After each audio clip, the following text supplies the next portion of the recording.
Are we more profitable? Hmm. Interesting. Interesting idea. Are we more profitable? Hmm. There has been some improvements with that. We can dig into that. We got a mysterious Bitcoin signature. What? And I'll give you a little bit of behind the scenes. And things are seriously bad when you get a bag filled with parts. Yo!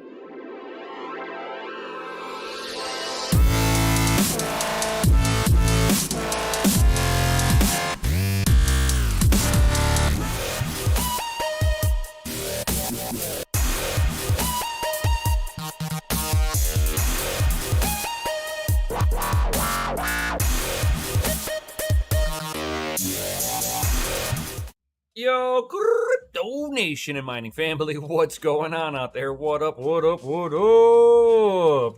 And happy holidays to anybody out there that has holiday events going on, whatever. Happy holidays. Let me just get that out there right off the bat. What's going on, everybody? Yeah. There's been some interesting times. Now, I might have been sitting here, been a little bit more spot on with my thoughts, with the whole profitability in the market. I mean, there are some. He's like, have a very merry Bitcoin Christmas. Yes, sir. Yes, sir. May the Satoshi God smile upon thee. All right, so we got a bunch of different things to go over, so let's just go ahead and dive right on in, guys. Yo, oh, wrong button. This button. That's the button I needed to press. I grabbed it and pressed, and it was the wrong one. But anyway, so if you guys got any of those Intel Arc graphic cards, running in the background or whatever, like you decided to make the Intel switch. Looks like they are doing some fixes on there, so some of the newer titles and stuff like that, they're making them work a little better. More of your popular titles for sure. So it's just more like enhancements, so fixed issues. So DX11 fixes, a DX9 fix. They were having issues with some of the textures in Blender that was exhibiting corruption. The arc control issues. Now, this is where I find that this is probably their biggest Achilles heel, which is the arc control not scaled automatically and cause some UI toggles become unresponsive when changing from 1080p to 4K resolution. So they have a switch or a communication like a handoff issue going on. Exhibit pixel corruption when sharpening filter is enabled globally. And studio capture may exhibit audio device issues. They've got a bunch of different stuff that they've got issues with. I know that they're plugging along at them, but they are a bigger company that I would almost expect them to get through some of the stuff a little faster. It almost seems like they added in like a very small subsect of the market of their total engineers to resolving issues like this. It almost seems like they need a few more just to kind of help speed up the initial launching of everything. I personally, until the product was mature, would run it with a little bit of a higher staff, just way fixes are rolled out a lot faster and smoother. They're able to resolve more issues at once. But that's me. That is just me. I mean, I'm just one person. I would be throwing a small army if I was getting into it like they are. And then once it became more of a mature product for a graphics card, then you can sit there and dial back because you're not dealing with as many issues. And then anytime that you're implementing a new architecture, maybe hop up a few extra engineers for the drivers, for day one launch drivers. This way, whenever it does get launched out to the public and you guys start seeing the random issues, that they can record them real quick and already start rolling out a fix for this. That's just me, but what do I know? And then, according to an Italian retailer, Draco IT has a landing page for the unannounced 40 series graphics card, the 4070 Ti. Ooh. Ooh. Looks pretty nice. Look, so not that bad of a look on here. So according to the front page, ASUS TUF Gaming RTX 4070 Ti model is launching on January 5th, and the retail even has a large countdown for the occasion. It really looks like the launch has a date now and has been confirmed. This would make sense, especially if they were expecting to be launching two different 4080s. So now that they've relabeled the lower tiered, the 4070 Ti, now they've got two cards to launch. It doesn't mean that any bit of it is going to be fucking of any value proposition. We'll dig into that one in a second here. But, you're looking at not that long to wait if you're looking for a 70 class Ti. It will be coming out. There are no hash rate limiters on there because, according to them, mining is dead. We're going to be looking at a 295 millimeter square die on here, 60 semi SMs on here. We got 7,680 CUDA cores. The boost clock should be about 2.6 gigahertz, so right on line to where the 3090 was at. So that's actually not too bad. I mean, you're looking at a 70 class being pushed up into a 90 class performance of last year's performance side. Not bad on a performance hike. Okay, that's how I'm looking at it. They are using the GDDR6X memory, not the 6XW, which is the double stacked ones. We might see that for the 4090 Ti. It'll be sitting at 192-bit bus width. It'll have the memory speed will be 21 gigabytes per second, bandwidth of 504 gigabytes a second. Default board power, you're going to be looking at about 285 watts on total target board power. So that is not going to be too bad. But again, if they sit there and they think this is a $900 card, then there's no value.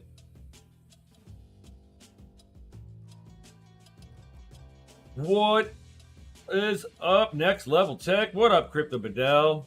Is this on? Yeah. What up? What up? What's going on? So, the 4070 Ti is, it'll be, it's going to be your typical 70 class performance with better ray tracing and better deep learning super sampling on there. So it will perform a lot better for sure. But again, you got to remember, take into account for the games that you were also playing if you were going after this card for gaming. How many of them out of all of your collection that you plan a regular is going to be utilizing a lot of the ray tracing? Take, for instance, I like Dirt 4. Guess what Dirt 4 doesn't have? Ray tracing and DLSS. There's nothing in there. The title's too old for it. Whatever. Now, my Assetto Corsa Competizione. Yes, I've got those options in there. Does it make enough of a difference? I see more benefit from the DLSS being turned on over the ray tracing. So ray tracing performance to me is not everything.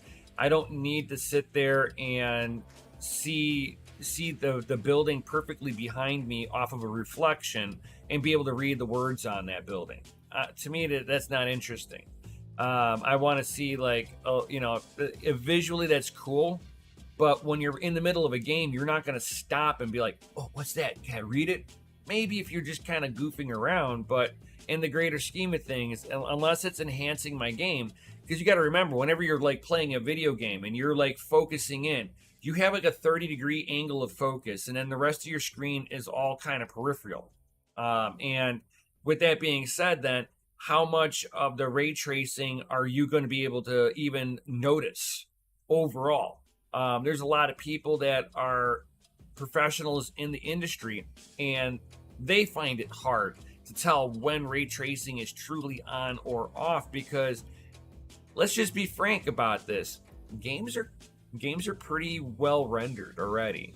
You're just talking about tweaking something that, unless you're like really looking for it, you more than likely are going to glance right over it. So until it's like being implemented and it's a standard practice, I don't think that we're gonna see enough gains from the ray tracing being turned on. But I do see it from the deep learning super sampling. That does help when enabled. So it's like that's my viewpoint with the whole ray tracing side of it. Most of my games, I've got like but a couple of games that utilize ray tracing. Have I turned it on? Yes. Does my frames per second take a small hit? Not really. I'm playing 1440p. If it can't do ray tracing in DLSS and 1440p at max frames, it has an issue. That's just the way that I also look at that. Now, if I was doing 4K, yes, I would see a performance hit. But overall, no. I mean, it's like, yes, I've put it on for certain games, and my reflection's a little bit more poppy on there, but it's not. It's like I don't notice a big difference until I turn on the DLSS. That's when all of a sudden all my colors pop. That's when it becomes more enriched. Not the ray tracing.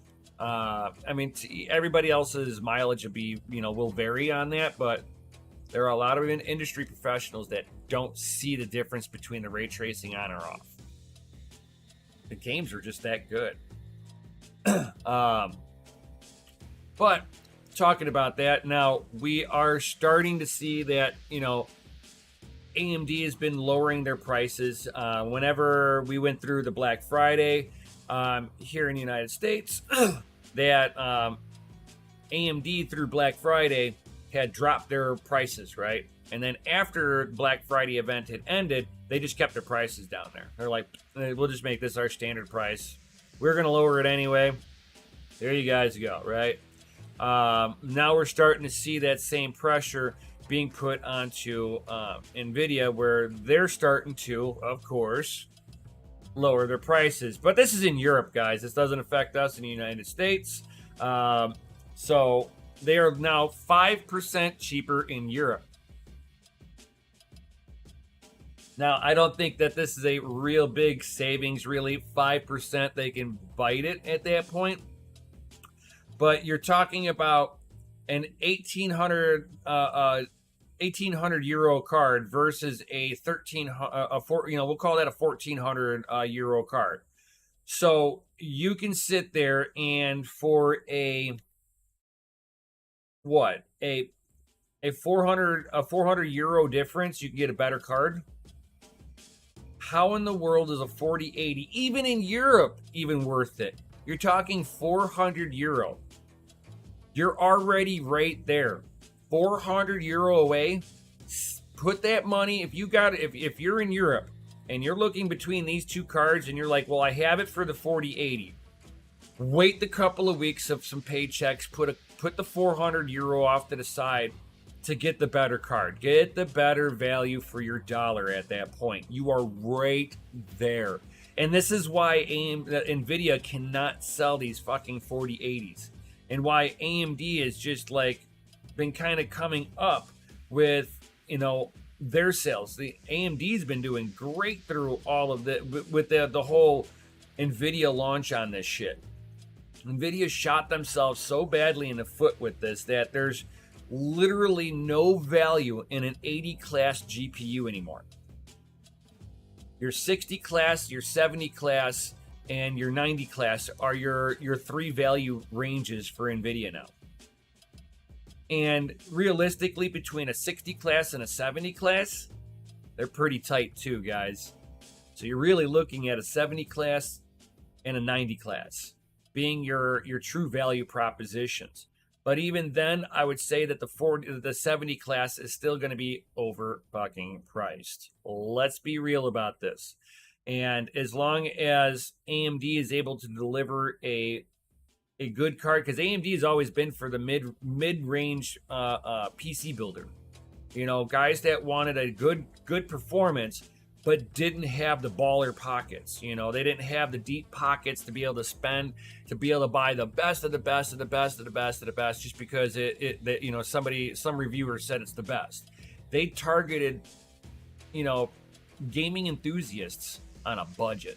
And as long as AMD kind of tries to stick to that tradition as much as they can, I think that, with this whole 40 class series that NVIDIA has been launching here, we're going to be able to see the AMD start, take a bigger market share. We're already seeing some game developers starting to develop with AMD in mind instead of NVIDIA.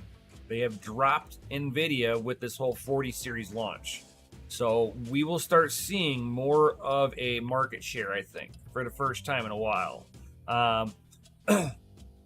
The company was forced to lower its prices due to the increasing value of the euro compared to the dollar. This meant that the price cut is likely not a result of the upcoming Radeon 7900 launch. So they want to sit there and say that it's due to economics, not that AMD is about to launch something that's going to fucking be right on their coattails spanking them. And they're not. They're going to have a better price point. Yeah, wait until the 7900 actually launches and you watch NVIDIA drop the price the rest of the way. Watch, guys.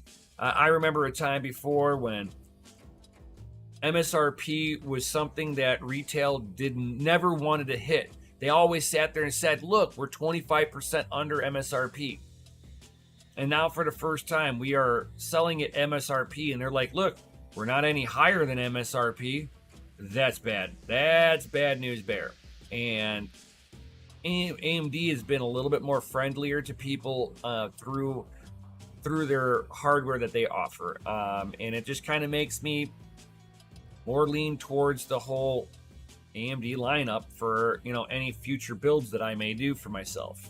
I'm already half on an AMD build already. I mean, it's just a matter of no longer utilizing NVIDIA. So this will probably be my last NVIDIA card in my main PC moving forward. Just because of all the shenanigans that NVIDIA likes to do. Oh, no. It's not the 7900 launch. We just want to make as much money humanly possible before AMD launches their stuff, because after that, we won't be able to sell any more cards. I guarantee you that's what they're thinking. Guarantee you. It's like AMD all the way, baby. You know it. You know it. And check this out, guys. We have a mysterious Bitcoin miner shows off the oldest signature dated back to January of 2009. Yo! It's just a week after Bitcoin came into existence. So 1 week after the Genesis block was mined to a test wallet. Remember that, guys. The Genesis block was mined to a test wallet that was burned. So the Genesis block didn't go to anybody. That was just to get the network, the heartbeat of the network. 1 week after that, we have the first signature. The actual first cent Bitcoin. The very, very first one. Verified. So this is the verified who has the oldest mined Bitcoin. This is the oldest signature. So if you have an older signature, you can go to the forum and actually show it off. But this is the known oldest signature.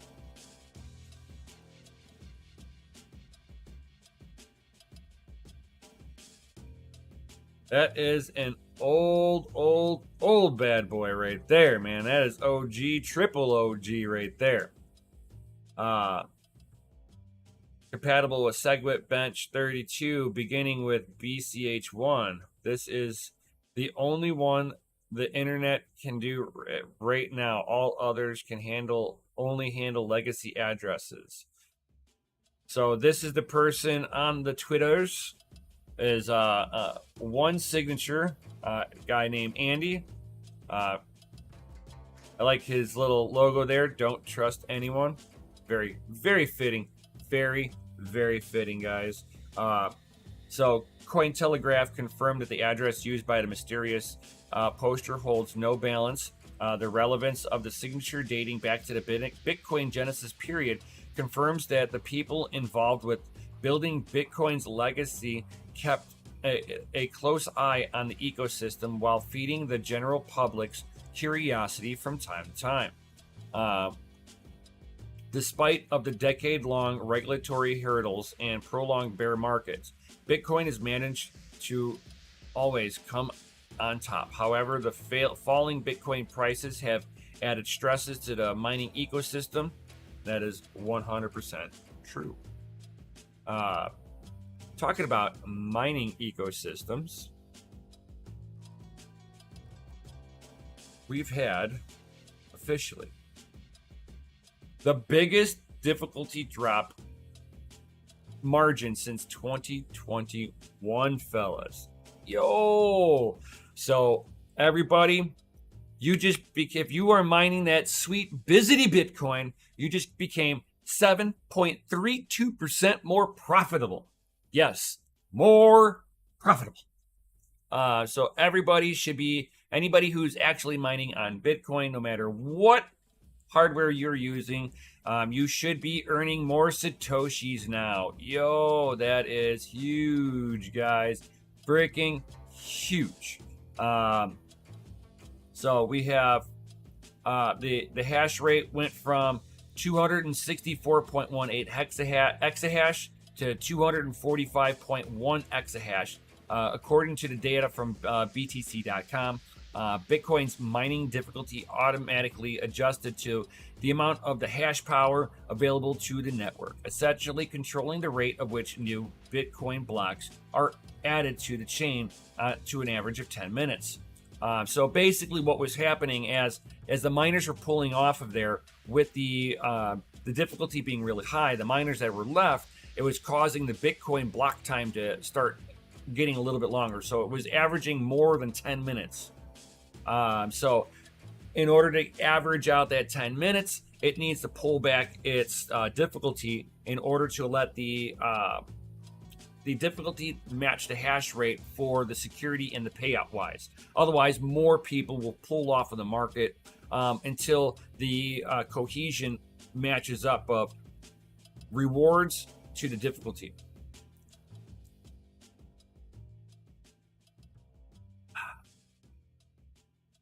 So the adjustment could be seen as a reprehensive for the Bitcoin miners that have endured a tumultuous 2022, which has left some small and large operators with no choice but to shut shop. That is horrible, and I'm sure more of your inefficient miners, they just got muscled out. Me and Mikkel, we just flipped to mega efficiency, and now we've just got to kind of survive the price action. So we've got the efficiency now. Now we've got to get just kind of survive the bear market. So me and Mikkel eliminated part of the issue that's wiping out other miners. So we've secured that aspect. Now we just need to just very carefully and slowly build from here. And that's where miners in the right position, that's how we all are going to be looking at this landscape moving forward, is how can we add to our position, add to our war chest, add to our mining positions, and without bankrupting ourselves. So now everybody gets to do that like little balancing act. It's like It's just a little teeter totter. So as long as everybody just kind of watches how they do stuff, this, this is that point where people will fall into the abyss and they're done, or they find that balancing point and they make the right decisions moving forward. Whether your right decision is just temporarily shutting down your mining facility and just worry about, because you're going to have to pay the rent no matter what, but it's easier to pay the rent than the rent and electric at a loss. So, it's like, that's what some of these mining facilities are going to have to kind of look at from this point moving forward. Now, for all of us that have stayed, and we've just become 7.32% more profitable.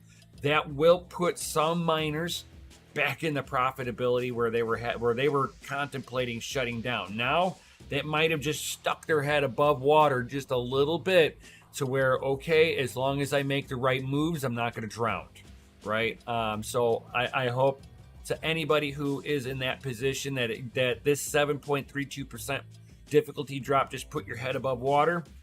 Take this with as a learning step and try to move forward.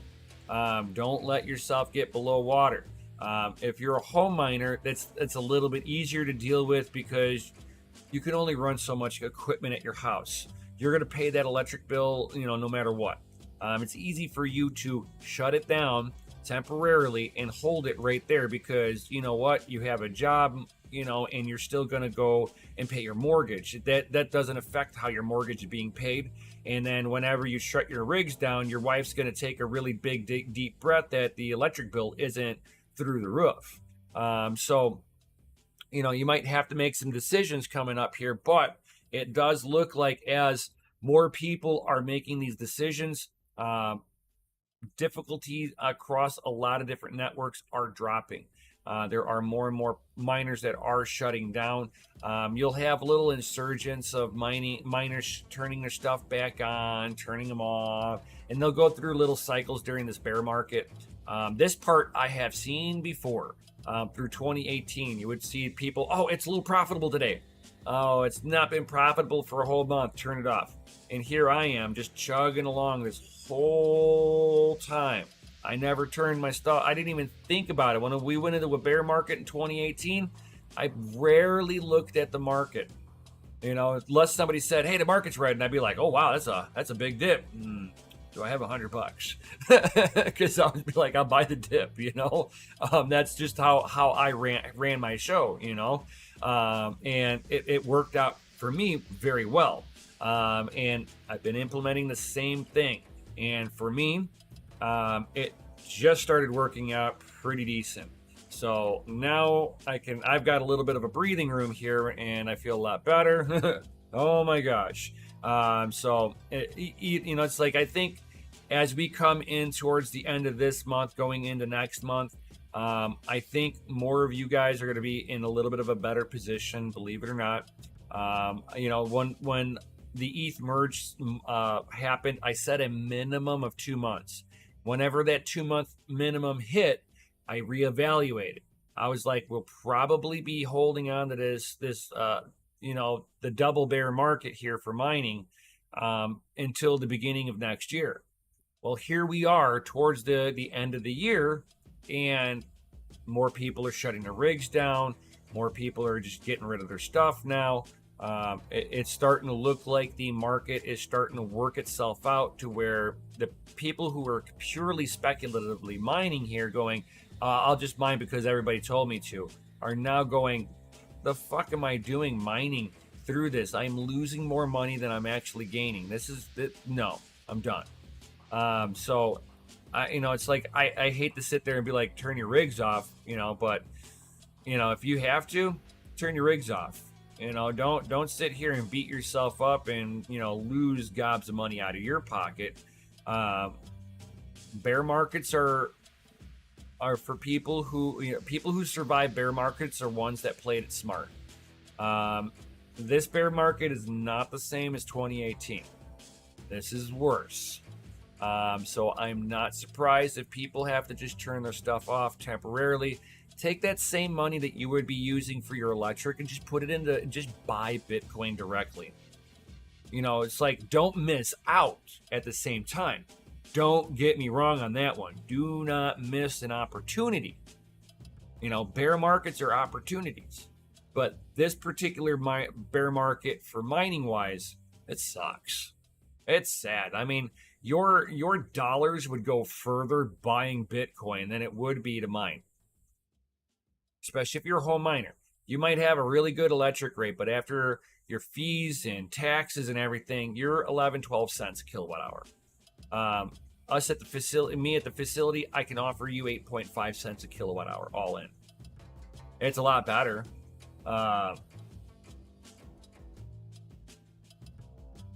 It's like I just watch yields, not really watching prices. Exactly. And there's no real yields in crypto. Unless there's a product, and the crypto cannot be the fucking product. And that's the whole problem with the DeFi space. So you're in a fucking shitcoin casino if you're in a DeFi space, unfortunately. If to me, something that's going to be giving what I call real yields, real dividends. You're looking at something that's selling a product or a service, and the cryptocurrency itself cannot be the product that's being sold. There has to be a service that gives that crypto utility. With no utility, with the crypto being the utility of the network, there has to be a product or a service. That's why the whole DeFi market imploded on itself because of that. You cannot sit there and run a system on vaporware. And not saying that you can't make money on it. I mean, to each their own. You want to sit there and make money on it. I'm a little bit more calculated in what I need to do, because I've got a business that I'm trying to start up here, and I'm trying to make sure that with this business that gets started up, that I want to positively change people's lives with it. Period. Positively change people's lives. So I have to do what I do with more calculation, and I can't just go and gamble with some of that stuff.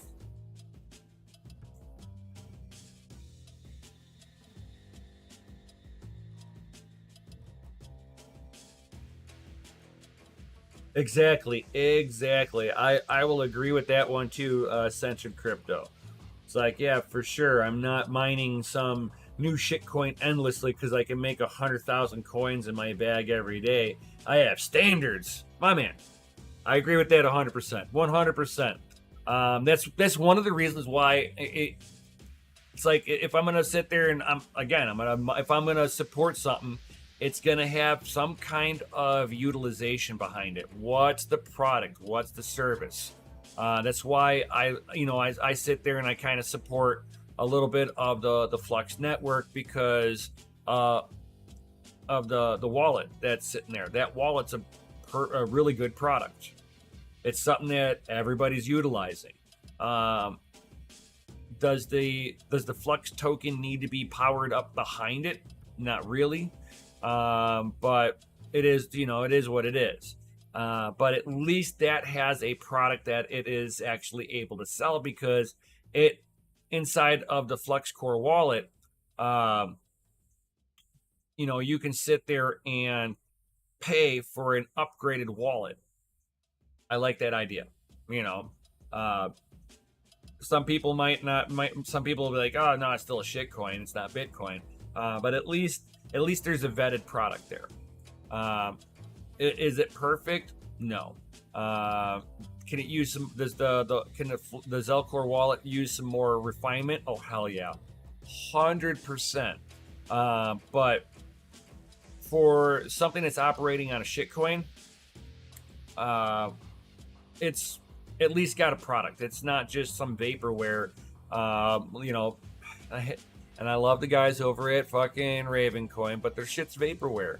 There's no utility outside of Ravencoin of any of their products. So yeah, and that's the issue. Like you would see me supporting Ravencoin if it had utilization outside of the token itself.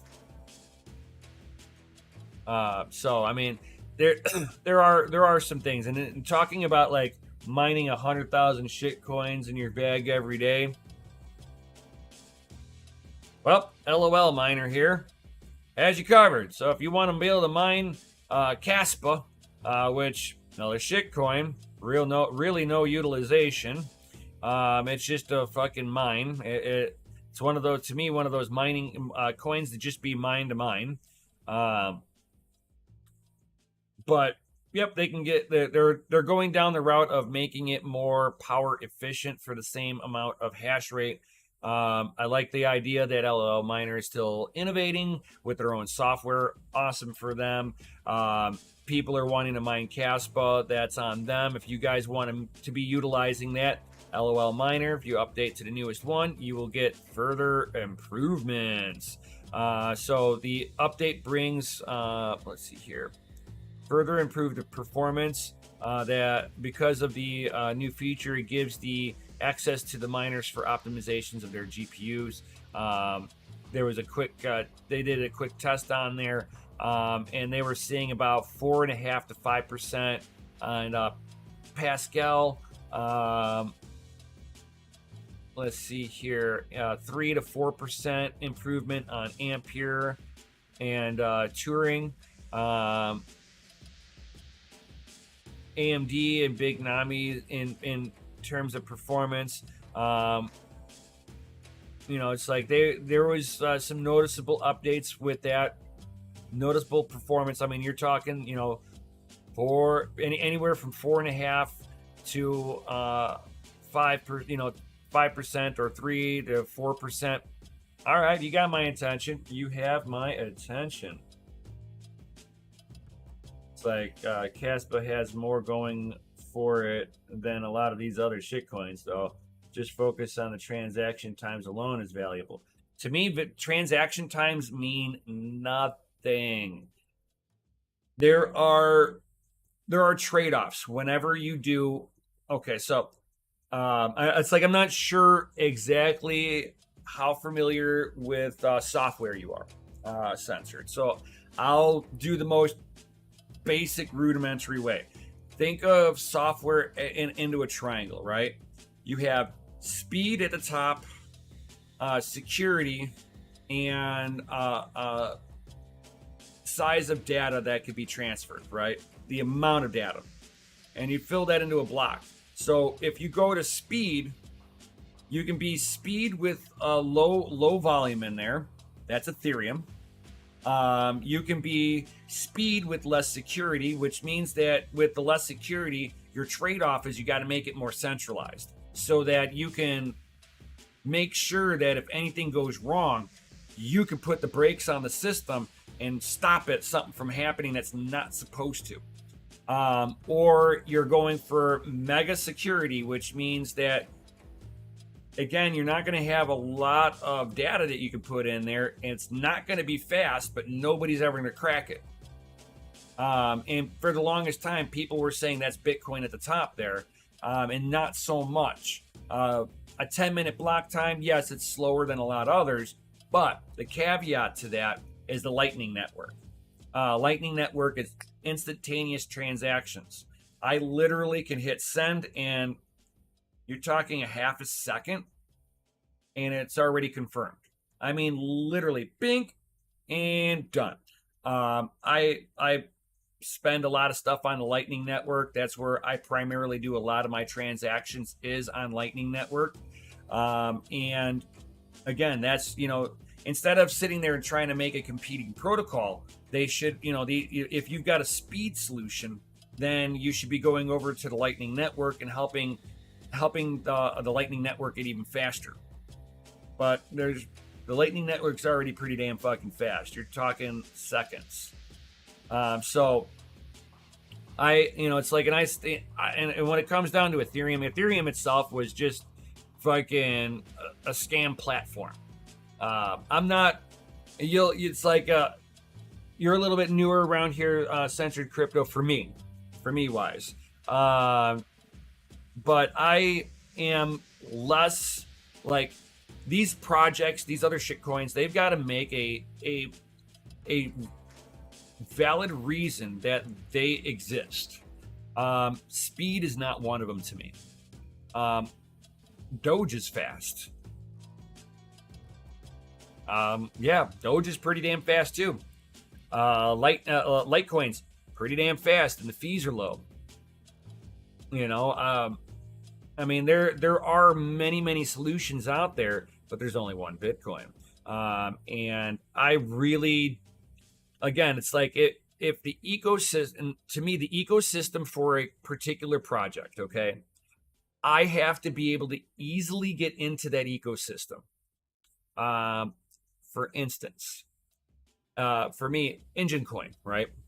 If you don't know what Engine Coin is, another cryptocurrency out there, but they were trying to be like a Steem alternative, cryptocurrency variation of Steem. To hopscotch into Engine ecosystem is not straightforward. That's why it failed. There was no direct route to get involved with Engine Coin. And for that stance, how can it compete with Steem? It's like whatever project that you're looking at. I try to go, okay, what's the ecosystem that it's trying to disrupt? It's got to be bringing something to the table that is way better than what's already there. And stop trying to compete with Bitcoin. To me, competing with Bitcoin is like a zero-sum game. Now these people need to sit there with their projects and go, okay, this is the ecosystem that I'm trying to disrupt. If it is the monetary system, you are not going to fight the monetary system from the outside. You've got to let the monetary system implode from the inside, and let and from its ashes, let Bitcoin raise from it. Everything else needs to be worrying about like their own little ecosystem and being able to bring that ecosystem mainstream. An easy point A to point B solution. Not, I have to go onto Coinbase, I buy Bitcoin. I take my Bitcoin, I transfer it over to this shit fucking sketchy ass exchange where I can buy this fucking coin that you want me to buy, and then I can come up over into the ecosystem. That's too many stops. And then when you get into that ecosystem, what is it offering me? Is it going to make anything in my real life easier? Is it going to make my mining facility work better? Is it going to help me pay my bills here? Is it going to make something in my life a little bit more easier now that I have it, now that I'm involved in the ecosystem? That's my litmus test for everything. Bitcoin is straightforward, easy to use. It's money, done. No, the security comes through a centralization. You cannot have speed and security. It's a trade-off. It's a perfect trade-off. Other people, there are other people that are higher level than me with being able to explain this. That will be able to sit there and be like, there is no way that you are going to slide the needle over to speed and think that you're bringing a lot of data or a lot of security with you. It's not happening. You can put it into the middle of speed and security. It'll be right in the middle, but then your data set is real low. So if you get high transaction throughput, the system fucking clogs up and has a heart attack and seizes. So it's just a matter of where they decided to put their trade-off. It's all trade-offs. Bitcoin went security. We see what the trade-off was. It's a little slower. The data set that's in there is smaller, and they've had to learn how to optimize within the rules. These other coins have leaned so far over going, well, we're just faster. Well, just slow down on that. Well, with that faster transaction, what did you give up? And it's either going to be transaction volume or security. 99% of the time, it's both.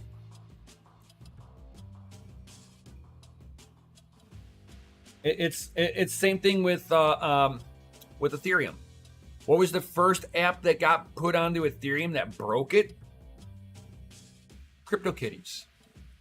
It was too much transactions per second on CryptoKitties, and it seized the system up. We saw that again with what was it, that Fcoin? Fcoin fucking seized the system up because they went speed They tried to bring some of that security with it, but that meant there was no transaction volume. These are facts. These are just fundamental. There's no real workaround on this known demand yet. I'm not saying that it can't happen, but as of right now, we are far from being able to get rid of the trade-offs. But that's my 2 satoshis on that. And you can dig into it a little bit more, and I encourage you, censored crypto, to kind of dive into it. Always give these crypto projects the litmus test, guys. That has got to be a number one thing. That's how I have navigated and not seen any of these crypto scams. I stay away from a lot of them. Yes, I dabble in some shit coins here and there, but I'm very meticulous. It's got to pass my litmus test. And whenever I think that it's a little on the sketchier side, I play with it for a second, and then I dump the tokens. Not saying that you can't make money with shit coins. It certainly can be done. It's just that, when you start doing it, and understand the market that you're playing with, and anytime that they sit there and say we're faster, just draw that triangle and go security on top, speed on the left, data set on the right, and figure out which way they move that slider. That you are bound within that triangle. There is no solutions in that triangle. It is a joystick. You just move it right over, and that's the trade-off that they did. Now, they can bring in security with speed, but they're going to centralize the fuck out of it. Look at, take for instance, PayPal, right? PayPal has millions of transactions a second, guys. Millions. But we are talking about a highly centralized entity. So yes, they got rid of all the bottlenecks of data set and speed, but they centralized the ever-loving piss out of the network. Only way it can be done. Only way. You cannot claim decentralization and not manipulate that triangle. As soon as you manipulate that triangle, centralized. That's my little rant. That's my rant. I mean, take it for what you guys will. I would say 99.9999999% of all the cryptocurrencies out there, that's not Bitcoin, falls underneath this category, guys. So just kind of, understand the market. Like I said, just understand the market you're playing with.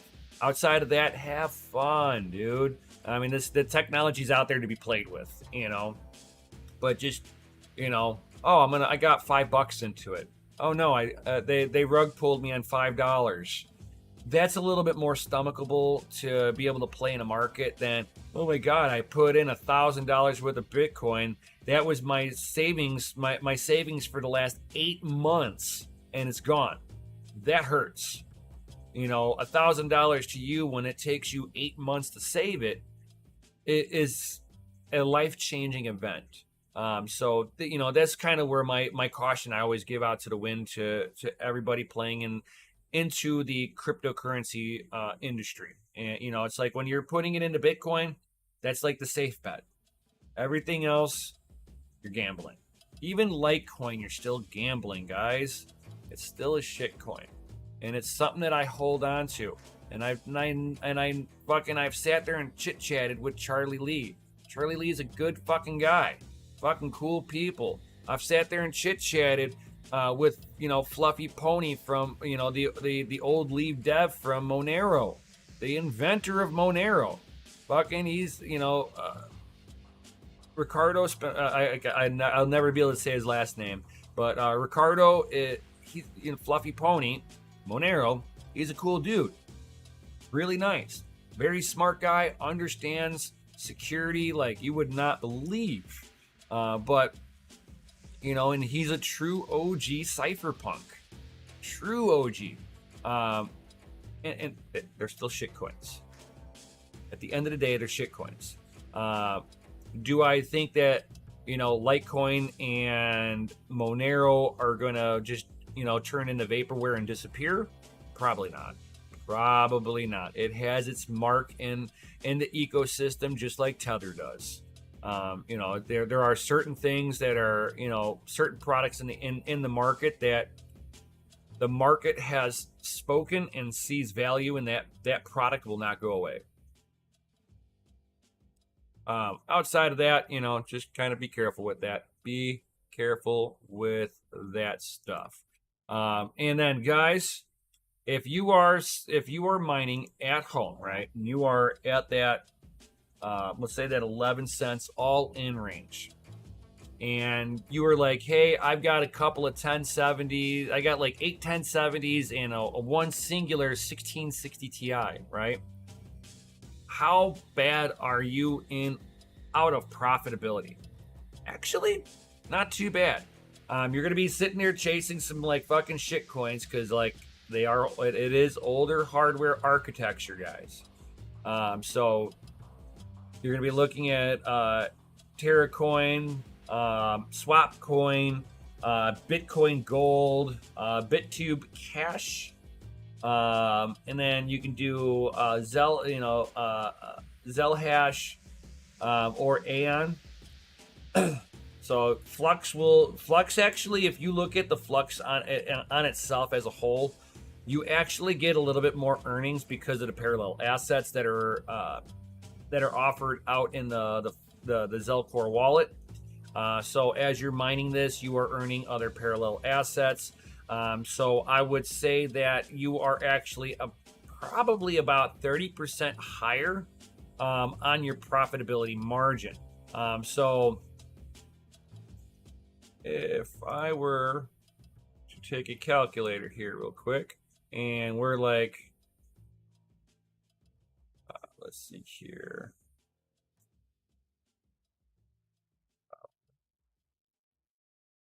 How do you go negative on here? Does it have a way to do this? Oh, here we go. Negative. Yeah, there we go. Negative 0.58 and then add 30%. So you might be a little profitable. You could be profitable at 11 cents on Flux right now. Oh yeah, I haven't gotten to that yet. Wheeling Crypto. Hold on here. He's popping in because this bag of parts is something that he sent me, and some of these freaking parts look like they've exploded.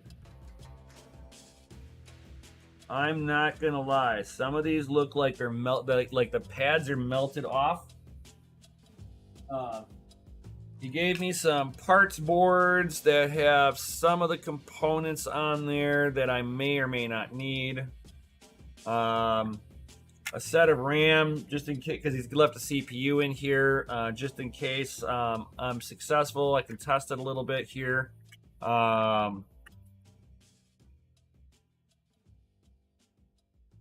here is the motherboard in question. So this is the Asus H370 Mining Master. So this has the USB 3.0. I mean, their component side. So your component cabling already in here. So no by one adapter. Really makes it clean if you're trying to make a big build and everything like that. It's not too bad. Now, upon inspection, one, the RAM slot, it's melted. Now, it looks like maybe a soldering iron got in there, and very badly. I see a whole bunch of components that are possibly missing, but I see the world's biggest solder blob that has solder bridged badly underneath the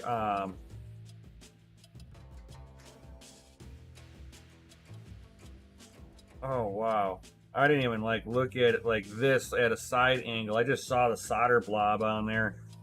But it looks like the legs going to this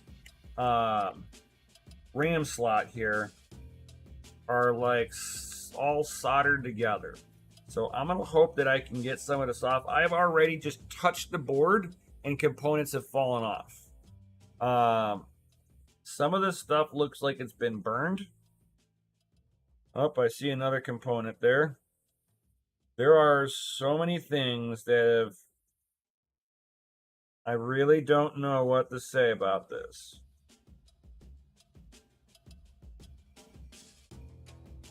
But yeah, there's a lot of solder blobs that are in here, and I'm hoping that you did not turn this thing on with some of these components already like this, because if that solder blob is here and you turned it on, that went to all the PCIe lanes all throughout the whole board. That means your south bus is fried. I will see what's going on with this. I will do my best, my dude. But to see the amount of carnage that's on here, please say you did not turn this thing on with it in this have not turned it on at all. Good. Because if that got turned on, that fucking south bus would be done right now.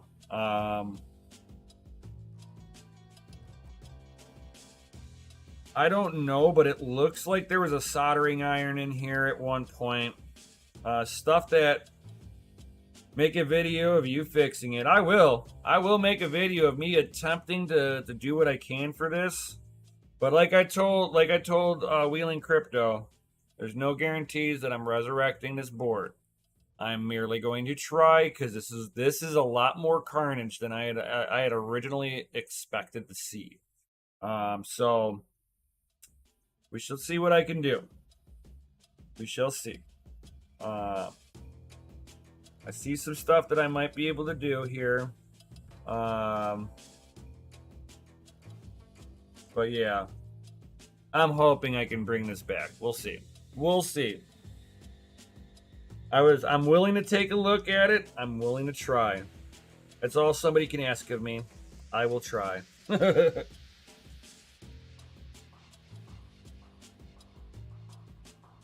I do not have a high-end scope, but I have a hot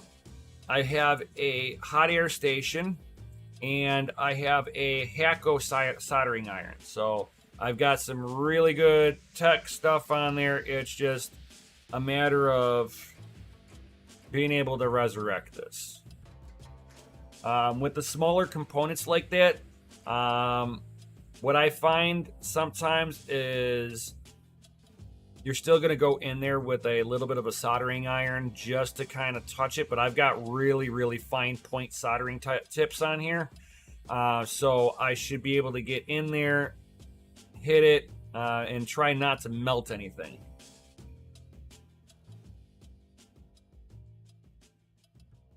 Yeah, oh, having a schematic or a parts board, yeah.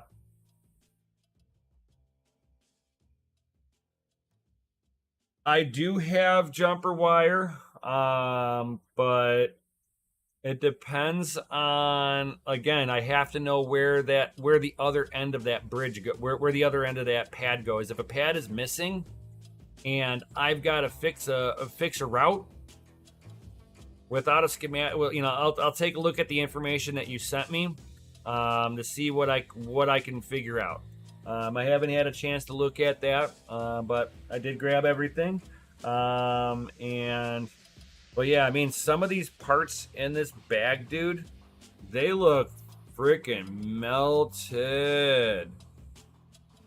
Like something happened here. Like some of them look good, but there's a couple in there that look really cheesed.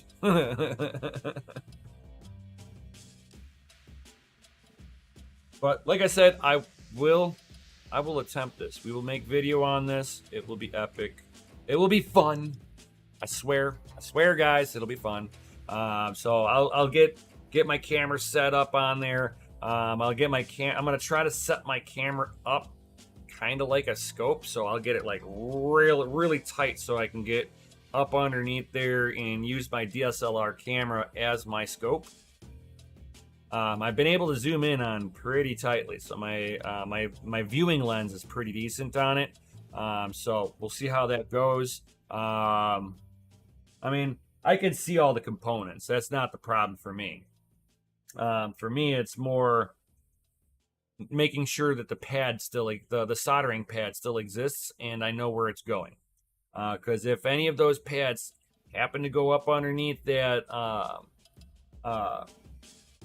the slot for the RAM, I will attempt that. But yeah, now you're like, I've never, just to be honest, I've done GPU repair, I've done ASIC repair. This is going to be my first motherboard.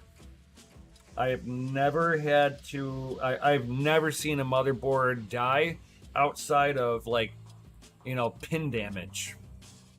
So, yep, I'll figure it out. I'll see what I can do on it. I mean, the worst case scenario is that I solder all the components on and she still doesn't have a heartbeat. So I will do what I can, my dude. Like I said, I do not, with Carnage as bad as I see it in that spot, wow, we'll see. We will see. Oh, talking about something you want to see, guys? I got something cool behind the scenes. You want to see it? You guys like 3D printing? I know some of you guys do. Yeah, how the bag... He said something impacted it, but... yeah, I have no idea how they got knocked off. And, you know, what other hidden damage, you know, did whatever impact that board hit somewhere else on the board that's damaged and I don't see it? That's my main concern. It's like, okay, cool, I see the damage in the one area. Okay, that's a good starting point. What hit it? And how many times did it hit it? Was it something that got rubbed up on it a few times? You know, what was something accidentally laid on top of this board, and anytime somebody went reaching in there, it like rubbed on the board every time? Hard to say. Hard to say. But we'll figure it out, guys. I'll try to make something out of it. Oh yeah, for sure. 100% censored. 100%. There are so many different, like, unknown damages right now. I mean, I could sit there, fix all of these components that I can obviously see that are knocked off, solder them back on, turn it on, and I just see a little whiff of smoke on the South Bridge going, I missed something. That's not my fault. That's a DOA. That was dead on arrival. Hopefully it's not. Hopefully I can resurrect it. These torture toaster. What? Oh, you want to see it? You got you want to see that?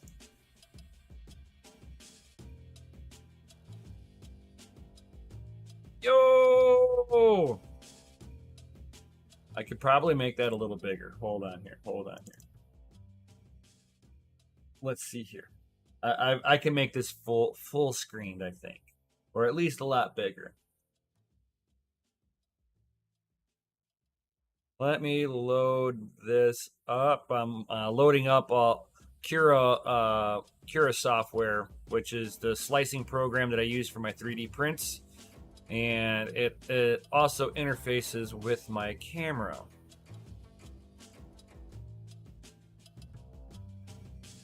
So bright. There we go. Woo! Look at that. Look at that. Would you look at that? Would you look at that?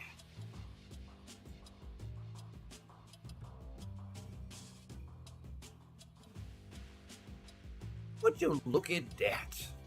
Damn. The torture toaster is on the bed. I still have to pull it up. So I got to do video on that. So I have to do some more video after this so I can sit there and go into post-production, for 3D Print Monday. Yo! It would allow you to boot past BIOS and log in pin, and then permissions I gave it, and it would black out on the home page.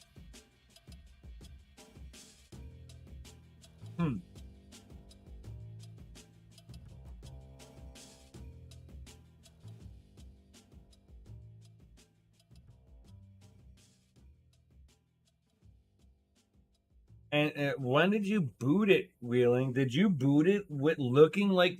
I thought you said you didn't boot it with it looking like this. There's no way that...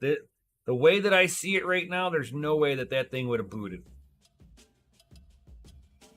There's solder bridging the RAM pins together. If you booted it and it had that solder blob on there, that black screen might have been the death of it.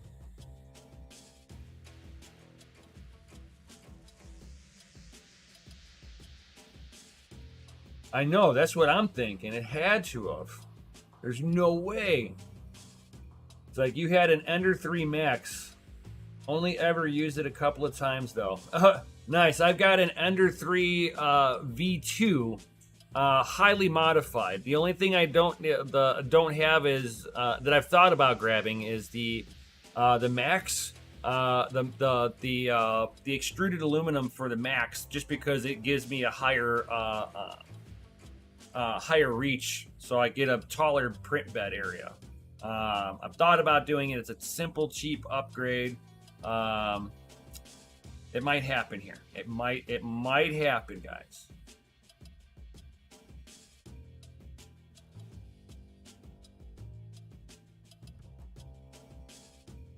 So, yep, this is my Ender 3, and I've got as you can see, it's got a direct drive from Ender. This is the direct drive Sprite with the CL Touch sensor, a touchbed sensor on there. I've got lights on there that are 24 volts, so they hook right up to the power supply. Whenever I get the video rendered for all of this, I'll go over me putting all of that stuff in and all that good stuff.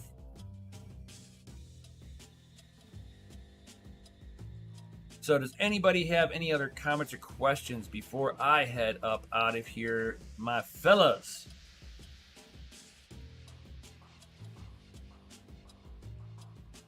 Anybody got anything going on here? Anything? Before I head up out of here.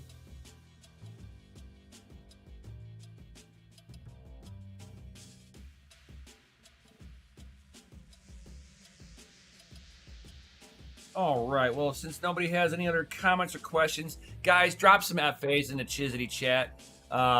Definitely smash that Lizzie like button, subscribe if you're new here, hit the bell notification. This way you know whenever I drop one of these awesome videos for all of you guys. Share this out on your favorite social medias. Helps get the word out to more of you awesome people. Because every other month also, I will be doing an S9 hash rate giveaway for a whole month. So this month was my business partners, Crypto Mikkel's YouTube channel, where he gave away the S9 hash rate for the month of December. Come the beginning of the year, I will be giving away hash rate again on this channel. So if you definitely like the idea of getting some free Bitcoin for a whole month from an S9, yo, that's now 7.34% more profitable. You might want to be subscribed, because that's going to be like rules. You have to be subscribed to me in order to win that hash rate. I'm just saying. It's like, my man Crypto Bedell won the hash rate for December. So one of you guys, and here, I hate when it happens, like one of my mustache hairs fell into my mouth. There we go. So, yep, our man here, Crypto Bedell, won some of that sweet hash rate. Was hoping for solo, but Mikkel wasn't sure. Would you rather have Satoshis or no Satoshis? The odds of you hitting a block in that 1 month, we can sit there and make it solo mine for you. But if it doesn't hit a block all month, that means you get nothing. I mean, if you want to do that, if you want just to have a free lotto ticket maybe for 1 month, that's on you. But there's no there's no guarantee of any payout whatsoever. Exactly, all or nothing. Yeah. And we would rather see you guys have something. A few Satoshis now in 10 years might be a life-changing experience. Those few Satoshis during this month might be the Satoshis that put your kids through college. Yo!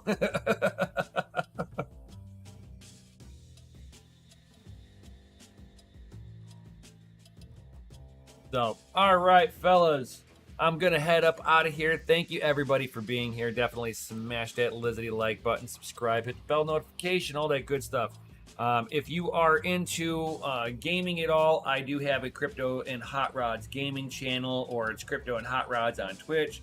Now that I'm done, like, being completely sore from working out, I'm probably going to start doing some more gaming on that side. So if you guys are into gaming, you can sit there, hang out, chit chat, ask me anything. Kind of, it's more shoot the shit type of deal versus being more crypto specific like I am here. Even though I do, have my morning workout with you guys, but we can talk crypto in the morning.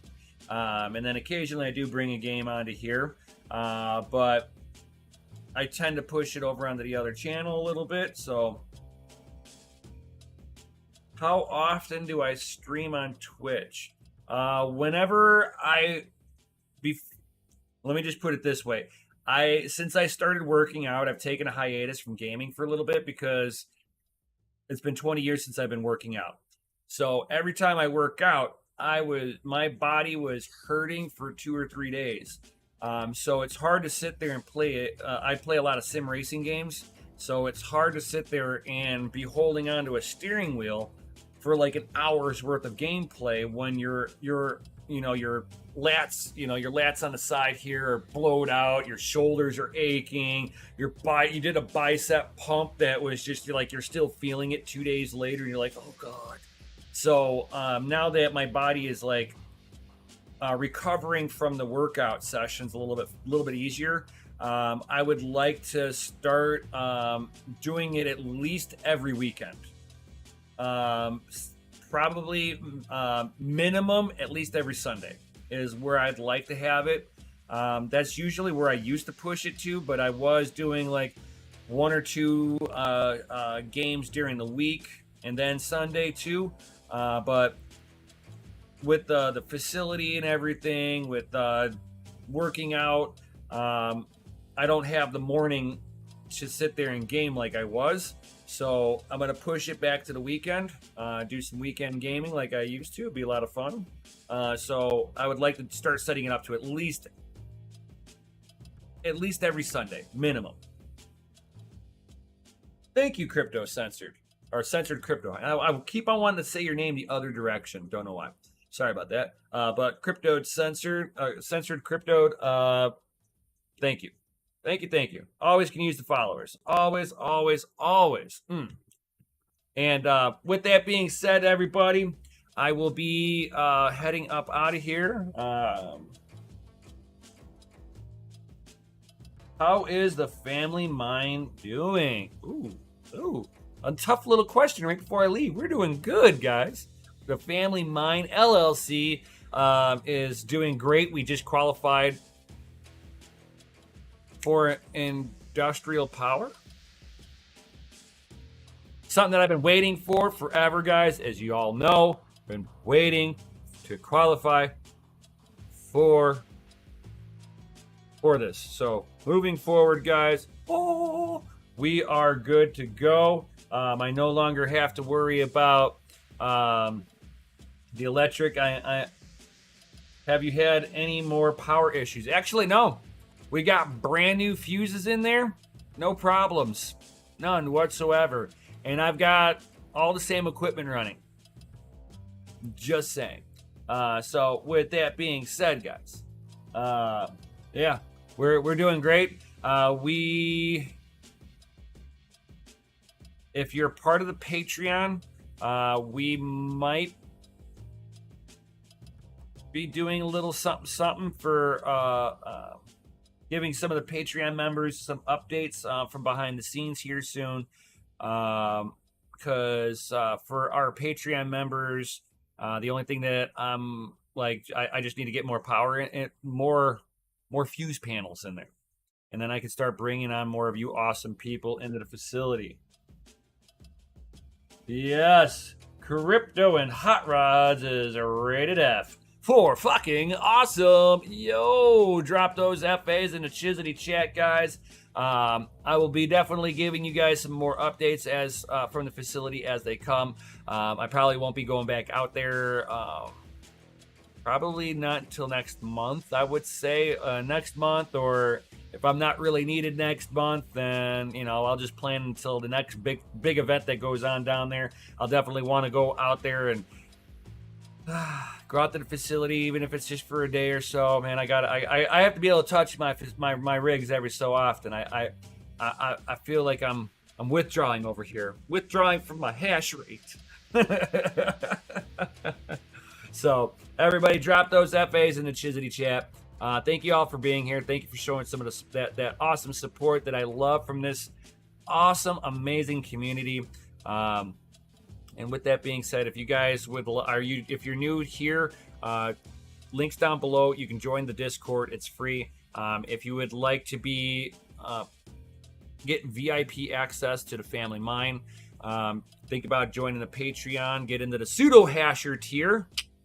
It's all about that Pseudo Hasher tier. There are perks in the Pseudo Hasher tier that will make it worth it for you guys. It almost makes the Pseudo Hasher tier free. You'll find out what I'm talking about when you go in there. You'll find out. You'll only will know if you join. Then you get on the other side of that little paywall, and then the value gets shown to you. I'm just saying. If you don't think it's valuable, just let me know and just cancel. I'm just saying. Deck the halls with all Bitcoin. Fa la la la la la la la. And with that being said, thank you all for being here. Peace out, and of course, stay savage.